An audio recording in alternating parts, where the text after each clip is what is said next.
Welcome to a Trekzone conversation today. He's a multi-award-winning director and producer on a whole swag of shows from the past couple of decades. Currently serving aboard the Orville, it's director and producer Jon Cassar. On Apple Podcast, Spotify, Google Podcasts, and YouTube for over 550 episodes. This is a Trekzone conversation. Jon, thanks for taking some time out to have a Trekzone conversation. I'm happy to do it. Now, let's quickly touch on your credits list. You directed 14 episodes of La Femme Nikita, 59 episodes of 24, and a whole heap of other shows. Out of everything, what would be your biggest highlight? Yeah, well, it's hard to say because I've done so many different genres, so it's really hard to say. I mean, I love the one you did mention was the Kennedys. I did the Kennedys miniseries that was on Reels, and we did two of those. We did the first one was 8 episodes, and the second one was 4 episodes, with Greg Kinnear playing JFK, Barry Pepper playing Robert Kennedy. He won an Emmy for that. We were nominated for 10 Emmys, so I'm very proud of that show, and you know, it was very, very hard work, and it was the first time in my whole career, believe it or not, that I was telling a true story. Because in the genre I'm in, sort of the action, adventure, sci-fi genre, you're never really telling true stories. So it was really fun for me, just from a research point of view, where you could research the real people, what their what their apartments were like, what JFK's desk looked like at the White House. We recreated it right down to the exact pen. I mean, it was really fun for me doing that. So that was great. 24, obviously. I mean, I think they ended up being about 70 episodes if you count the 12 episodes in London and the ones in New Orleans or in Atlanta. So 24 was really special for me because it sort of, brought me sort of into a different level of directing, which is great.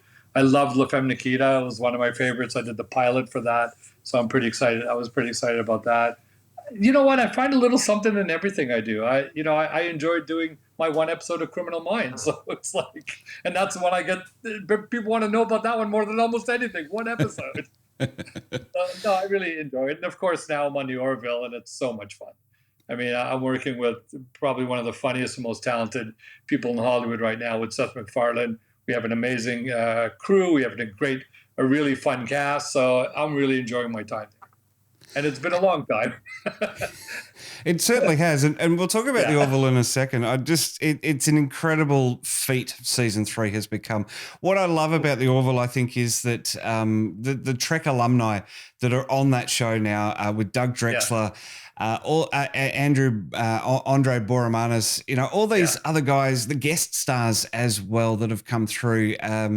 Just an incredible homage to Star Trek. Is that sort of the take on how the show's made? It's all Seth. I mean, it's all Seth. He loves Star Trek. I mean, I know there's crazy Star Trek fans out there. I don't think there's anyone crazier than him, quite honestly. I think he's the ultimate Star Trek fan, and he just knows every episode. He uses examples sometimes. We're just sitting there and goes, "Oh yeah, there was this thing in Trek," and he goes, "Tick, tick, tick, tick, tick," and he finds the episode and shows it to me like virtually in 2 minutes. It's amazing. Like, he knows the episode. And David Goodman, who's one of our writers, who's also involved with Star Trek, Seth and David play this game where they'll play a piece of music from a Star Trek episode, and they'll guess it right. Oh, and at first I thought, come on, I'm not buying this. This has got to be some kind of trick. But no, they know the music of the episode. So that's where it all comes from. He has such a love for Star Trek. And I think that's why, a lot of people, because I'm on the internet too and see what everyone's saying, a lot of people keep calling us the real Trek because he really has mined what Star Trek was about, and he's really dug into those kind of storylines and that sense of humor and all of that. And that's kind of the show he wants to make. It is an interesting one, and it's one that I've tried to avoid because there are some toxic elements, if you will, of the internet out there that make that comparison for a negative reason. But I was going to say, they shouldn't make it for a negative reason. There's room for everybody, put it that way. Exactly right. And that's the direction that CBS wants to take the series and the franchise, and it's working because they're commissioning new stuff all the time, which is just incredible. Right. That's right. But look, John, television production is no walk in the park. Long hours, long days. How have you stayed motivated after all this time? It's funny. Someone said that the other day. We were doing like a long day, and we were in our 12th hour, because now that's a long day because of COVID. We're trying to do 10-hour days, but it was a big scene. We wanted to finish it, and I remember like, oh, people were like, want to go home, and I looked at somebody and I said, you know what? I never want to go home. And they said, what do you mean? I said, I can't remember a single day in my career that I wanted the day to end. I might have been tired, I might have been exhausted, and home was like, I can't wait to go. But I never wanted to end what I was doing because I love doing it so much. So, for me, every day I walk on, I thank whoever I need to thank and just say, thank you for, helping me be here, because I love what I do. Well, let's jump aboard the Orville as we've sort of started talking about it. How did it come about for you? Well, it was interesting because it came through Brandon Braga, one of our writers, who also I think has a Star Trek connection. They all do. And Brandon worked with me for years on 24.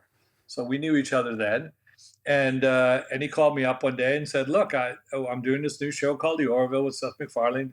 He explained it all. And I said, but it's kind of a comedy, but it's sci-fi. And he said, we'd love you to come and, meet and, maybe do an episode for us. And I said, Brandon, you're talking like to the king of torture, right? You want me to come and do a comedy? you sure you got the right number? And Brandon right away said, no, the way we're designing the show and the way Seth wants it to be, he doesn't want comedy directors. He wants full out drama directors. And he said, and Seth is a mad fan of 24. He loves the show. And so, come and meet. So I met with all of them, and they gave me an episode, and I went to do it. And I don't really usually do single episodes nowadays. I'm more of a producer-director, but I thought it might be fun. I really just took it just because I thought it might be a fun thing to do. I hadn't done something like that. I haven't done that kind of comedy, not that broad. And so, and then I realized it wasn't that broad. It was actually a little more subtle than that. And I did the one episode. It was the Krill episode from season 2, and really enjoyed myself. Oh, sorry, season 1. We're there Krill, where Seth is, Seth and Scotty are both Krill, and I just enjoyed myself. And I'll never forget, halfway through the episode, Seth turned to me and said, hey, if we come back another year, you want to come back and do another episode? And I said, I'll only come back if you give me a whole bunch of episodes. I said it as a joke. Sure enough, I got a call later on, and they offered me a whole bunch of episodes. So it was that, and I was, at the time, I was actually in Italy, came back, did the episode, and went back to Italy because I was doing Medici for Netflix, Medici Masters of Florence. It's a show about the famous medieval family from Florence that started the whole Renaissance. And so I went and did that, and then came back and went right from that into being producer director on The Orville for 2 seasons now. It is an absolutely incredible adventure. Well, you and Seth MacFarlane are the... One way to put it. You and Seth are the only 2 directors this season as the show moves to Hulu. How does that change your workload instead of coming in to direct an episode here and there? Well, it's interesting because I think more and more shows are going that way, and I'm really comfortable with it. When I did the Medici series, I did 4 out of the 8 together, and then another director did 4 out of 8, and that was the whole season. When I did the Kennedys, I did all 8 episodes. The first time around, and the second time around I did 3, and Katie Holmes did 1. So I like being able to do it all. It almost makes it feel like a big movie. And I know that, in the second season we had guest directors, and it all worked out. But, when you have people that know the show, 24 was the same thing. I did almost half the episodes every year. It's more comfortable for the actors. They don't have new people coming in all the time. And you're not constantly teaching people what you do. So Seth and I know how to direct this show. And now that we came back from, coming back into the COVID world, the only way we could do the show is to do it all at once. So we are now doing, I think, 4 to 6 episodes all at the same time. Wow. It's unbelievably difficult, but we're doing it. We're holding on to the tone, and he'll direct his stuff. I'll direct my stuff. We'll do stuff together. If he's not available, I'll do his. If I'm not available, he does mine. It's almost like we're co-directing at this point, which is really interesting. But we're the 2 guys that know the show better than anybody else. And so it just made it easier for everybody. It's easier for the crew. And if we had to have separate directors, it would have been a nightmare, because you'd come in and do half a day, you'd leave for 2 weeks, come in and do another day, leave for another 2 weeks. Like, there's no way we could have ever scheduled that. So, because once COVID hit and we came back, because of actors, bringing actors from other countries became difficult. Everything became more difficult. So this was our way of at least, once we're in Shuttle Bay, I can do my episodes, some of the stuff from my episodes in Shuttle Bay, some of the stuff for his stuff in Shuttle Bay. It just made more sense. So the production coordinator has certainly become a very big role and a very stressful role to make sure that everything gets done in the best way possible. Very, very difficult. And then we had, without saying names, we had 2 actresses that were having babies. So that completely changed everything. Suddenly you have to wait. On top of everything else.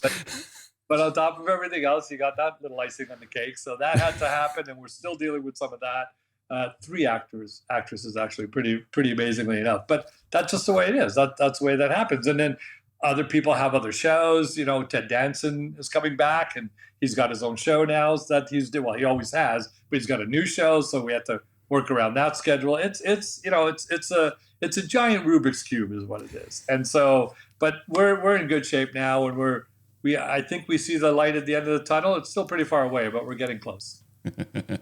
Well, as we know, season 3 has suffered a few COVID-enforced delays while filming beginning in December 2019.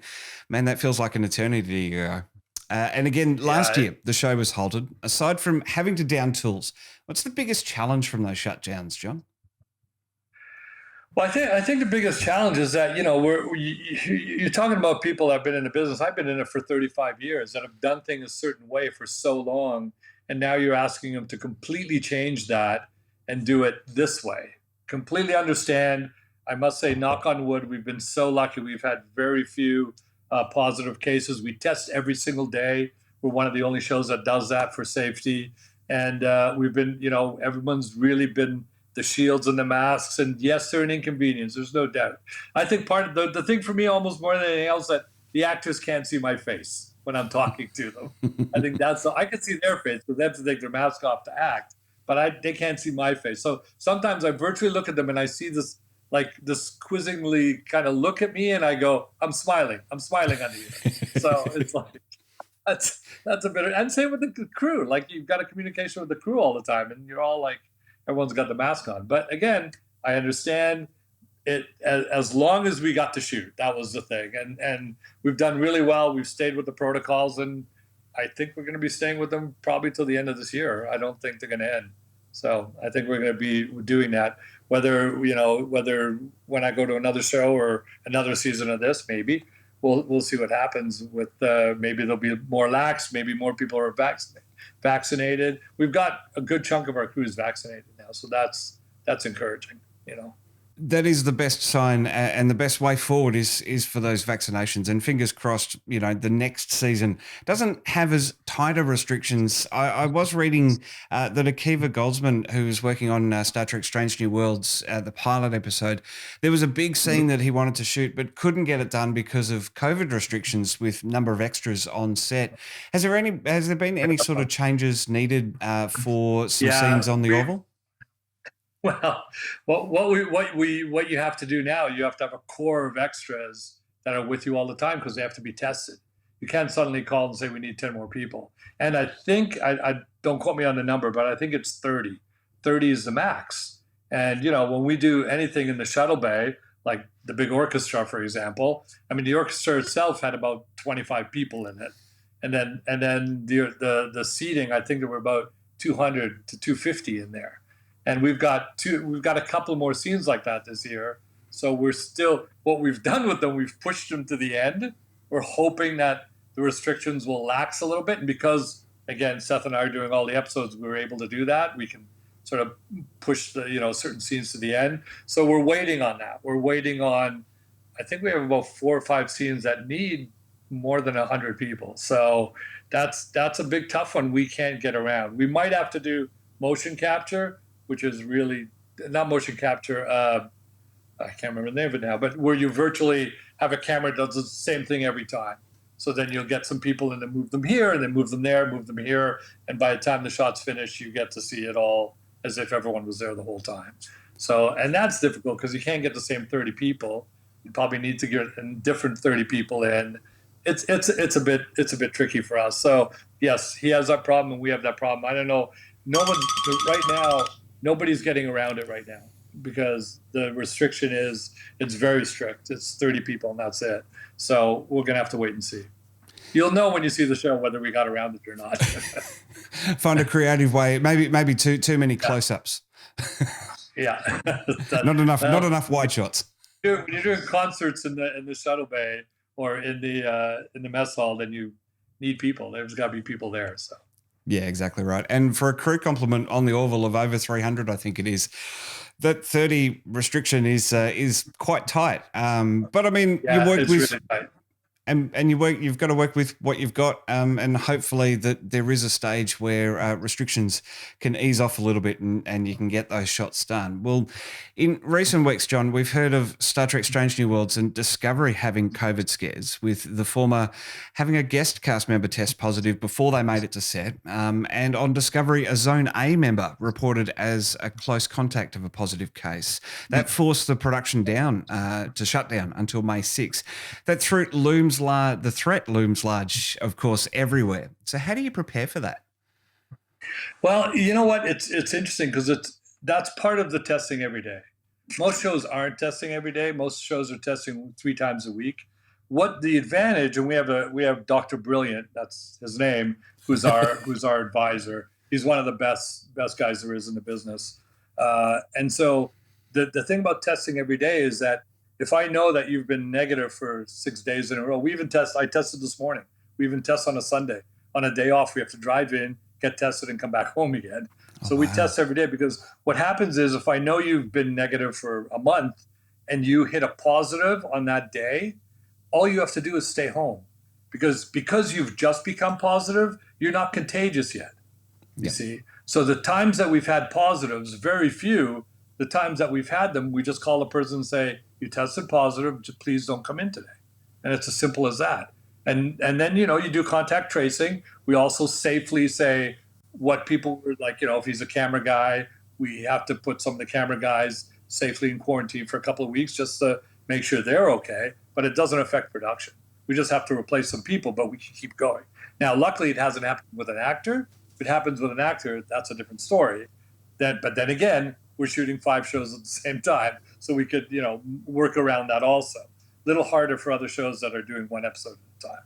But right now, we look like we're going to be in a good place for the whole time. I think we're going to be okay. Well, we cannot wait for the 3rd season of The Orville. Is there a rough target for release of this season? Not yet. It's probably the most asked question. Two of the most asked questions on social. When is the Orville coming out? And is there going to be another season of 24? Those are the 2 that I have to answer all the time. And in both cases, I don't know is the answer. And so, no, I'm telling you, and what I tell people on social, it's the same thing. You will know the second we know. You will know.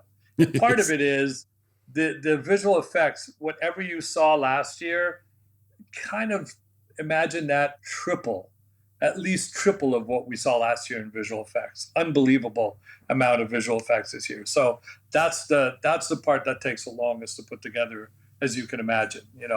Last year we might have had a couple of space battles.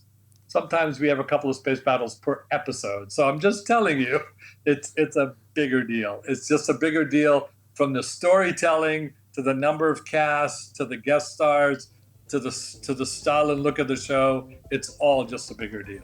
And you'll see when it comes out, you'll see that I wasn't exaggerating.